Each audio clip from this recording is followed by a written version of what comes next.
The Black Genocide no one knows about. In 1904, the Germans ordered an extermination order in Southwest Africa, officially declaring every black, with or without a gun, will be shot, men, women, and children. Then they wiped out 80% of the population. This is the story of the Herero and Nama genocide. In 1904, Southwest Africa, which is now Namibia, was a German colony. The Germans came in, stole the land, physically abused the women, and enslaved and worked the men to death. In just 4 years, they killed over 60,000 of only 80,000 of the indigenous Herero people and 10,000 of 20,000 Nama people. At some point, the Herero rose up in revolution, rallied to the cries of freedom of a man named Samuel Maharero, who led the fight against the oppressors on January 12th in 1904, when the Herero killed about 120 German colonizers. But Samuel Maharero made it a point not to kill any women, children, or missionaries. He declared that the revolt was against colonial oppression, not civilians, and that there can be peace if the Germans stop the abuse against the indigenous. The Germans decided to opt for vengeance instead. To be specific, they decided to enforce total racial annihilation.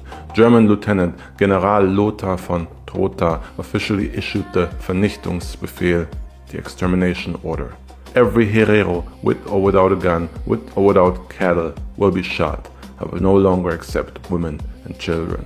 At the Battle of Waterberg in August 1904, the German army attacked the Herero, and when many of them fled the battle through a gap in the German flank towards the Omaheke desert, the Germans used that to trap them in the scorching sands. The German troops sealed off the perimeter of the desert with guards who shot all Herero men, women, and children on sight.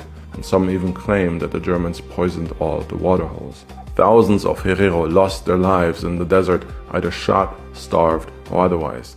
Those who didn't were rounded up and sent to an early form of the Germans' concentration camps, with the worst being on Shark Island, a rocky island without shelter from the winds, where prisoners were forced to work with almost no food and sleep without blankets. The death rate on the island was up to 80%. The Germans were also obsessed with scientifically proving that the white race was superior, so they had prisoners scrape the flesh off the bodies of their own friends with glass shards. Then they sent the skulls to German universities for research that will later influence the racist ideologies of the Third Reich. Overall, 80% of the Herero population was wiped out, and in a matter just as cruel, 40 to 50% of another indigenous people, the Nama, were exterminated as well.